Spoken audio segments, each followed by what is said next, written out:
먼저 국민의힘에서는 선거 소청을 제기를 하셨습니다. 소청 필요한 이유 무엇입니까? 네, 지금 투표용지 부족에 따른 참정권이 침해당했다는 국민 분노가 큰 상황입니다. 그리고 얼마만큼 참정권이 많이 침해됐는지 알 수가 없는 상황이거든요. 네. 그래서 국정조사랑 특검 결과에 따라서는 이 재선거해야 될 것이 많이 발생할 수가 있거든요. 근데 선거 소청을 미리 제기해 두지 않으면 나중에 재선거를 하는 게 원천적으로 불가능합니다. 그래서 좀 폭넓게 선거 소청을 제기해 두고 나중에 특검 조사 결과나 이런 것들을 반영해서 저는 그 재선거 실시 쪽으로 나가야 된다고 생각합니다. 네. 장동혁 당대표는 지금 전국적인 어떤 전면 재선거 수준을 생각을 하고 계시네. 정점식 원내대표만 해도 조금 그 정도까지는 아닌데 당내에서도 좀 이게 의견이 모아지지는 않는 상황인 것 같습니다. 어떻습니까? 무조건 전면 재선거는 법률상 가능하지도 않고 네. 예, 지금 뭔가 증거가 없는데 혹은 부정된 게 밝혀진 게 없는데 그 지역까지 재선거를 하는 거는 원천적으로 불가능하잖아요.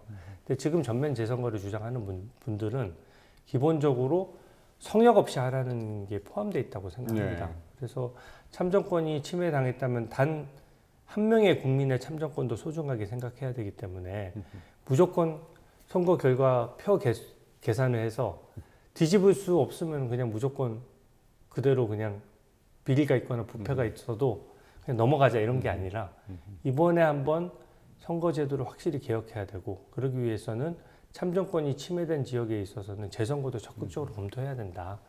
그런 의미로 생각이 되고요. 전면 재선거를 묻고 따지지도 않고 하자 그러면 그건 좀 비현실적이잖아요. 하지만 해보지도 않고 재선거는 안 된다라고 얘기하는 것도 저는 문제라고 생각합니다. 네. 당대표께서 이야기하시는 것도 결국에는 전체적인 진상조사라든가 그걸 토대로 하자라는 말씀이에요. 어떤 부정이 어떻게 밝혀질 줄 알고 미리 여기는 재선거하고 여기는 재선거하지 말자. 이렇게 우리가 지금 상태에서 구분할 수는 없잖아요. 네. 그러면은 좀 더 선명하게 전면적인 재선거도 전제 조건이 있는 거죠. 그냥 예단 없이 비리가 밝혀지면 네. 어디든 한다. 이게 저는 원칙이라고 생각합니다. 네. 주진 의원님도 아니면 또 당에서도 부정선거라는 표현은 사실은 지금 전혀 사용을 하지 않고 있는데 장동혁 당대표가 피켓을 들고 있으면서 부정선거가 쓰인 피켓을 들어서 이게 당론하고 또 배치되는 것 아니냐. 너무 개인적인 의견인데 당대표가 이래도 괜찮은 것이냐라는 의견도 있었는데 혹시 그 부분에 대해서는 어떻게 보십니까? 사실 부정선거는 우리가 무슨 금기어가 아닙니다. 바르지 못한 선거라는 뜻이잖아요. 그러니까 투표용지가 부족한 선거 자체를 부정선거라고 불러도 되는 것이고 기존의 민주당과 선관위는 부정선거에 부정만 입을 때도 계속해서 음모론으로 밀어붙였어요. 그리고 그 당시에는 드러난 게 적으니까 사실 문제점을 지적해도 계속 음모론으로 몰린 측면이 있거든요. 근데 그 당시에 선관위의 설명하고 지금 많이 다른 것 같아요. 그 당시 저희가 국정감사할 때 선관위에 물어봤을 때도 뭐 투표 결과를 잘못 입력한다든지 이런 것들은 절대 일어날 수 없다라고 호언장담했었거든요. 그렇죠. 근데 요번에 보면은 이긴 쪽과 진 쪽을 바꿔서 뒤집어서 입력한 사례가 발견됐고 그것도 특검하고 국정조사한다니까 선관위가 부랴부랴 발표한 것이거든요. 그리고 투표용지 부족도 처음에 대충 넘어가려고 12곳밖에 없었다고 했다가 또 조금 여론이 안 좋으니까 41곳 했다가 지금은 91곳이라고 하는데 더 많을 가능성도 있거든요. 저는 이제는 뭐 부실선거, 부정선거 이게 과실이냐 고의냐 뭐 이런 거 따질 거 없이 진상규명할 때까지는 이 지금 선관위의 부패에 대해서 뭐 어떤 용어를 쓰든지 강하게 지적을 해야 되는 타이밍이거든요. 용어 자체에 제한을 안 둬서 저도 현장에 갔을 때 부정선거, 재선거를 똑같이 외쳤거든요. 그러니까 그게 꼭 기존의 부정선거를 주장하던 분들만 그렇게 외치는 게 아니라 젊은 청년도 똑같이 외치고 있어요. 그래서 그 현장에 있으면서 그 용어를 같이 마음을 모아서 외치는데 뭐 혼자 다른 용어를 외칠 수는 없잖아요. 최근 며칠 영상에서는 못 봤던 것 같은데요. 그 부정선거, 재선거로 이제 구호가 통일됐거든요. 네. 거기 가서 외칠 때는 저도 똑같이 외치고 있습니다. 예. 그래서 부정선거의 개념을 어떻게 잡느냐의 문제이긴 하지만 저는 부정선거라는 단어, 부정부패라는 말을 쓰잖아요. 그 단어 자체는 중립적인 단어이기 때문에 기존처럼 부정선거 얘기만 꺼내면 음모론이니까 그냥 너 혼자 망상하지 마. 이렇게 국민들을 가르치려고 들 수 있는 단계는 지났다. 네, 네. 부정선거라는 용어에는 아무래도 누군가가 고의적으로 아니면 조직적으로 네. 뭐 중국이 개입했다든가 그런 식으로 그거를 포함하는 뉘앙스여서 좀 근데 금기시됐던 거 아닐까요? 근데 부실선거는 과실을 얘기하는 거죠. 내가 실수로 한 네네. 것이고 부정선거는 고의로 한 것이고 의도가 있는 걸로 보이고. 투표용지 부족 사태만 그래도 그렇습니다. 지금 투표용지 부족 사태가 난 곳의 78%가 보수 우위 지역에서 나왔어요. 네. 그러면 누군가 이 모든 전체에 보면 한 사람이 했다라고 볼 수는 없어도 이게 단순히 실수라고 지금 현재에서 단정할 수가 있나요? 그러니까 저는 이게 고의라고도 단정할 수 없지만 이게 전부 그냥 단순히 실수로 비롯된 거니까 실수하는 것만 바로잡고 넘어가자라고 해버리는 거는 이미 결론을 내놓고 네. 예, 수사하는 거나 마찬가지거든요. 지금 이재명 대통령 조치 합동수사본부에 수사를 맡겼습니다. 그리고 거기서 압수수색 영장이 나왔어요. 그러니까 그 직무유기나 이런 것들은 전부 다 과실범이 아니거든요. 네. 고의범입니다. 그러니까 부실선거만 가지고는 영장이 안 나와요.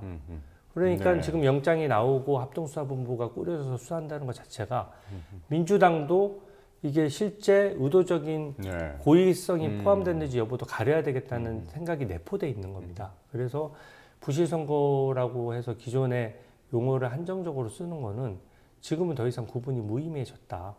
그리고 수사해보고 실제로 이거는 누군가의 실수, 네. 단순 실수다라고 하면 실수를 막는 쪽으로 가야 될 것이고요. 누군가 고의로 의도적인 게 조금이라도 포함됐다 그러면 그거야말로 선거 범죄지 않습니까? 네. 그러면은 공직선거법으로서 굉장히 엄단해야죠. 자유민주주의 체제의 일반 우리 국민의 표를 누군가 빼앗아간 거지 않습니까? 실수가 됐든 고의가 됐든 사안이 중하고 그 부분과 관련해서는 해보기도 전에 실수였을 것이다라고 단정하기는 어렵다. 그렇게 말씀드리고 싶습니다. 네. 국정조사와 관련해서 좀 더 여쭤보겠습니다. 아까 뭐 미리 언급은 해주셨지만 이게 조사 대상, 조사 범위에 이견이 좀 있고 한데 잘 추진이 될 수 있겠습니까? 어떻습니까? 저는 먼저 요번에 합동수사본부가 꾸려져서 이재명 대통령이 한마디 하니까 꾸려져서 7군데를 압수수색했잖아요. 네. 근데 제가 불만인 부분은 뭐냐면은 투표용지 부족과 관련된 부분만 압수수색을 했습니다. 근데 지금 나오는 의혹들을 보면 증거인멸부터 시작해서 투표 결과를 바꿔서 입력하거나 네. 중복 입력한 사례도 있어요. 그럼 우리가 실컷 투표하면 뭐합니까? 누군가 한 명 전산해서 잘못 입력해도 지금 걸러지지 않는다는 얘기잖아요. 네. 그러면 선관위 직원 한 명이 누군가와 짜고 잘못 입력하거나 고의로 실수라고 하더라도 막 입력해버리면 우리가 그 줄 서서 왜 투표를 하나요? 그러니까 승패를 바꿔서 입력하는 사례들도 굉장히 크고 근데 중앙선관위도 자체 조사한다면서 그 부분은 조사 안 하겠다라고 지금 발표를 했고요. 네. 그 사례는 자기들이 2건인가 발표를 했는데 과연 2건인지 알 수가 있겠습니까? 네. 그리고 어제 제가 언론 보도를 보니까 과거 선거에서도 투표한 사람과 개표한 사람이 맞지 않는 입력 오류 사례가 다수가 발견됐다라고 합니다. 입력 오류라고 하는 거는 완전히 이 민의를 왜곡하는 거거든요. 네. 우리가 투표를 뭐 특정 정당에 100표를 줬는데 그게 90표라고 하면 그 10표가 그냥 날아가 버리는 네. 거잖아요. 그래서 투표용지만 딱 하겠다? 그러면 투표용지 부족 사태와 관련돼서 그것만 딱 한다 그러면 선관위의 기존의 문제점들은 국민들은 영원히 의구심이 안 풀리는 것이고 아까 말씀하셨던 좀 무리한 주장을 하시는 분들도 있겠죠. 그 주장들 중에서 뭐가 무리한 주장인지 따져봐야 되는 문제거든요. 네. 그런데 그 주장을 또 이번에 제대로 걸러내서 조사를 제대로 못한다면 또 계속 국민 머릿속에 한쪽에는 아 이건 선관위랑 또 국정조사 하면서도 제대로 안 밝히고 뭔가 뒤에 서로 문제가 있기 때문에 이걸 감추고 넘어가는구나 이렇게 생각할 수밖에 없거든요. 그래서 국정조사와 관련해서도 투표용지 부족으로 한정해서는 안 된다. 네. 선관위의 비리라면 뭐든지 팔 수가 있어야 된다. 그 점을 좀 분명히 말씀드리고 싶습니다. 국정조사는 여야 모두 사실 어느 정도 한계를 가지고 시작한다는 것을 잘 알고 계신데 결국 그래서 특검이 필요한 거겠죠? 예, 이게 국정조사는 장점과 단점이 뚜렷합니다. 국민들이 직접적으로 바로 보시면서 이 바로 문제점을 느낄 수 있는 시의성은 되게 더 큰 반면에 강제력이 없잖아요. 결국은 증언을 통해서 할 수밖에 없는데 자료도 우리가 요청하면 그쪽에서 주는 자료만 가지고 할 수밖에 없거든요. 그러니까 진상을 규명하는 데는 뚜렷한 한계가 있고 압수수색 같은 강제 수사가 동원돼야만 선관위가 감추고 싶어하는 사실관계까지 나올 수가 있는 거거든요. 네. 그래서 저는 국정조사를 통해서 국민들이 보시고 아 이거는 정말로 특검이 필요하겠구나라고 느끼실 것 같아요. 근데 국정조사에서 만약에 정말 성역 없이 국정조사가 다 이루어져서 국민들께서 대다수가 아 국정조사로도 충분하고 특검 필요성이 좀 덜하네라고 느끼시면 특검의 동력이 떨어지는 거고요. 그게 아니고 지금처럼 특검 민주당이 정한 특검 가지고 못 믿겠는데 라는 여론이 지속되면 어차피 민주당도 특검법을 받을 수밖에 없다고 생각합니다. 특검법을 거부할 때마다 지지율이 뚝뚝 떨어지면 정당이 국민의 지지를 원동력으로 버티는 기관인데 지지율이 떨어지면 별 수 있습니까? 저는 특검으로 갈 수밖에 없을 것 같아요. 네. 더불어민주당에서는 원포인트 개헌까지도 이야기를 하고 있는데요. 뭐 다른 의도가 있다고 보십니까? 아니면 국민의힘에서 받아들일 수 있을까요? 충분한 논의를 해서 여야 합의로 개헌하겠다는 원칙을 밝히면은 저희가 얼마든지 논의에 응할 용의가 있습니다. 근데 기존에는 뭐 헌법 전문에 5.18 정신을 수록하자, 뭐 부망 항쟁과 관련된 걸 수록하자, 다 원칙론에 저희가 다 동의하는 것들이에요. 근데 그걸 넘어서서 예를 들어서 현직 대통령인 이재명 대통령의 연임도 가능하게 하자. 이런 것들을 끼워 넣을 가능성.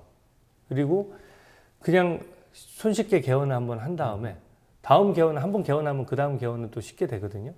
그러면 그 개헌 동력을 가지고 마지막에 뭔가 표로서 밀어붙이려고 뭘 끼워 넣을 가능성 등등에 대해서 그동안 민주당이 보여줬던 모습이 다수당의 어떤 힘을 이용해서 한 번도 협치를 하지 않고 힘으로서만 눌러왔기 때문에 그 신뢰가 없는 겁니다. 선관위에 대한 개헌이라는 게 지금 국민의 민심을 좀 누그러뜨리기 위해서 시선을 분산시키는 것이고 지금은 개헌을 논의할 때가 아니라 특검을 논의할 때다. 특검 결과 부정부패가 많이 나오면 자연스럽게 개헌을 해야 되겠죠. 그래서 저는 개헌에 반대하진 않지만 지금 민주당식으로 중앙선관위 개헌합시다라고 하는 거는 저는 꼼수라고 생각합니다. 현 단계에서는요. 결국 국민적인 공감대가 좀 필요하겠네요. 그럼요. 그리고 원포인트 개헌이라고 하는데 중앙선관위만 하겠습니까? 개헌하려면 또 국민투표도 해야 되고 비용이 들거든요. 여러 가지 것들을 충분히 논의해서 지금 나왔던 안들을 여야 합의로 한다는 대원칙이 있어야 돼요. 그동안 그렇게 해왔습니다. 우리 헌법이.